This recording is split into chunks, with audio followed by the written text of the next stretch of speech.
America के 47वें राष्ट्रपति Donald Trump कामकाज संभालते ही लिए बड़े फैसले। 78 फैसले रद्द, 500 लोगों को माफी। अमेरिका का स्वर्णिम दौर शुरू हो गया है, ऐसा कहना है अमेरिका के 47वें राष्ट्रपति के रूप में शपथ लेने वाले डोनाल्ड ट्रंप का। जी हां, अमेरिका में ट्रंप काल की शुरुआत हो गई है। 6 जनवरी 2021 को कैपिटल हिल पर हुए हमले के दोषी 1500 लोगों को ट्रंप ने आते ही माफी दे दी है। नमस्कार, बहुजन संवाद में आपका स्वागत है। हम आज फिर हाजिर हैं हर सोमवार को बहुजन संवाद पर प्रस्तुत किए जाने वाले कार्यक्रम को लेकर। सप्ताह की बात कार्यक्रम जिसमें हम चर्चा करते हैं देश और दुनिया की तमाम घटनाओं पर, खबरों पर, सवालों पर और बवालों पर। हम सबसे पहले डॉक्टर सलीम खान के पास पहुंचते हैं। बंबई से हैं वे और पत्रकार हैं। उनकी विदेशी खबरों पर भी बराबर नजर रहती है। अमेरिका की सबसे बड़ी खबर यह है कि डोनाल्ड ट्रंप साहब जो है वो दोबारा उनकी ताजपोशी हो रही है और उनकी ताजपोशी को उन्होंने जो है वो एक तरह से अपने आगे के कार्यकाल का जो है वो संदेशवाहक बना दिया। यानी उन्होंने ये बता दिया कि उनकी सोच क्या है और आगे वो किन खतूत पे काम करने वाले हैं।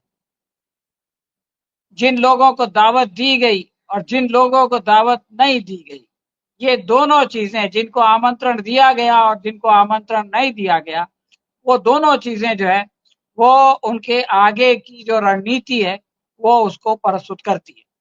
जैसे मिसाल के तौर पर प्रधानमंत्री नरेंद्र मोदी ट्रंप के सबसे अच्छे दोस्त थे। उन्होंने जा करके पिछली बार उनके प्रचार प्रसार में भी हिस्सा ले लिया और ये भी कह दिया कि अगली बार ट्रंप सरकार।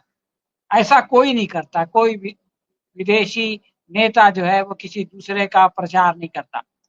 लेकिन प्रधानमंत्री मोदी भूल गए और उन्होंने ये कर दिया और फिर उनको उस पर समाधान नहीं हुआ तो फिर ट्रंप को अहमदाबाद बुलाया और अहमदाबाद में भी उनको नमस्ते ट्रंप कहा। लेकिन मोदी जी की ये सारा परिश्रम जो है वो ट्रंप के काम नहीं आया और ट्रंप जो है वो हार गए। तो ये तो पहला झटका था जो ट्रंप को लगा। यानी ट्रंप की जो खुशफहमी थी या गलतफहमी थी मोदी के बारे में वो खत्म हो गई। उसके बाद जब बाइडेन साहब इलेक्शन लड़ रहे थे इस बार, तो मोदी जी उस जमाने में अमेरिका गए और ये खबरें थी कि ट्रंप से मिलने वाले हैं, लेकिन वो ट्रंप से नहीं मिले। तो ये दूसरा झटका ट्रंप को लगा। अब इन दो झटकों का उन्होंने जो है इस बार बदला ले लिया। मोदी जी ने अपने विदेश मंत्री को भेजा कि भाई जाओ किसी भी तरह से उसका आमंत्रण लाओ, इसलिए कि वो आमंत्रण चीन के शी जिनपिंग को जा चुका था और प्रधानमंत्री मोदी को नहीं आया था। तो ये एक हफ्ता वहां रहे, बहुत कोशिश की, बहुत हाथ पैर मारा, लेकिन ये खाली हाथ वापस आ गए। लेकिन ट्रंप ने एक दूसरा संदेश दिया। ट्रंप ने मोदी जी को नहीं बुलाया जिस तरह से कि इटली के उसको बुलाया और ब्राजील के एक्स को बुलाया, चीन को बुलाया, लेकिन मोदी जी को नहीं बुलाया, लेकिन जयशंकर को बुला लिया। तो संदेश ये है कि ट्रंप जो है वो भारत से अच्छे संबंध रखना चाहते हैं, लेकिन मोदी जी से वो खुश नहीं और मोदी जी का वो महत्व उनके पास नहीं है जो पहले होता था। तो ये तो पहला झटका था जो कि हमारे ट्रंप साहब ने उनको दिया। उसके बाद और जख्मों पे नमक डालने के लिए जयशंकर के बाद उन्होंने जो है वो अंबानी को बुला लिया।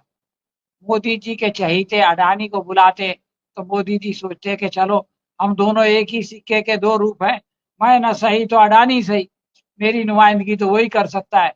लेकिन अडानी को नहीं बुलाया। अडानी को बुलाने में खतरा ये था कि उनके खिलाफ वारंट निकला हुआ है, हो सकता है पुलिस पहुंच जाती और उनको जमा कर लेती।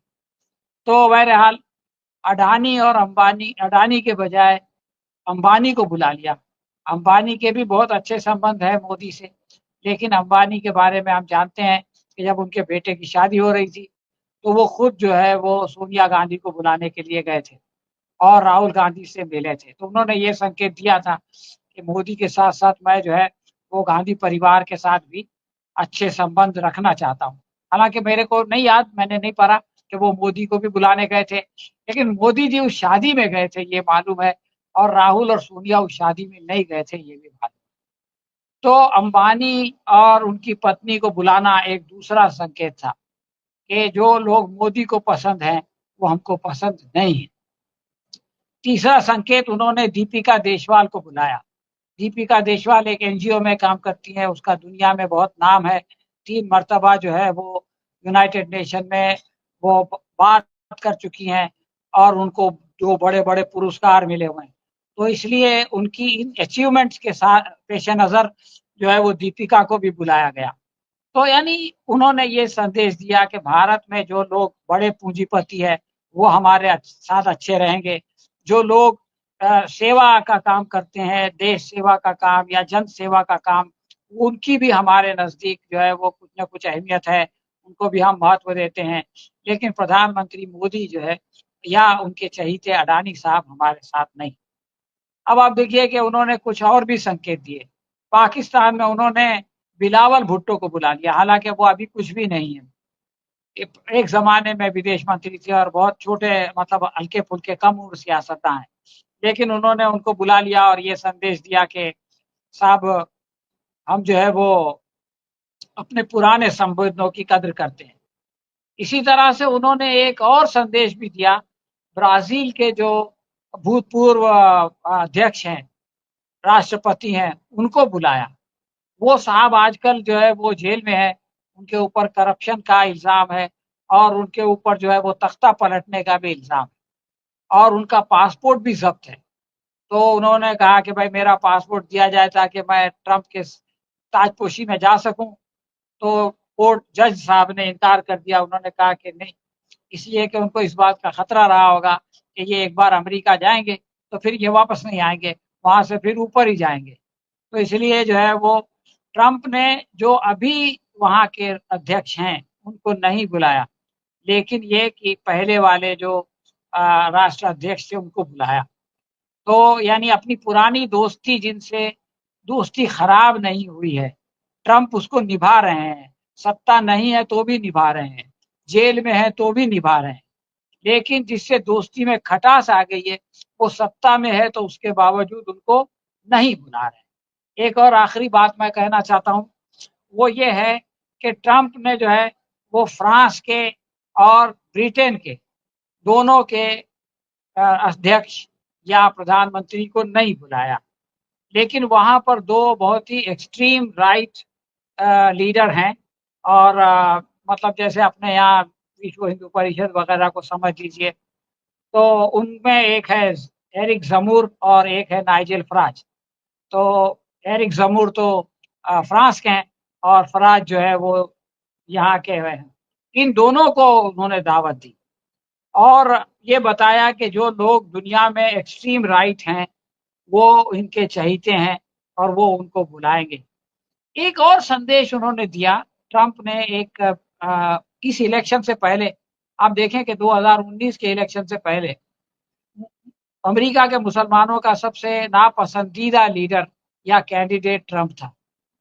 इसलिए कि उन्होंने जिस तरह से यरूशलेम में शिफ्ट कर दिया था अपना सिफारतखाना यानी एम्बेसी, तो उसकी वजह से लोगों ने बहुत नापसंद किया था, पूरी मुस्लिम दुनिया ने।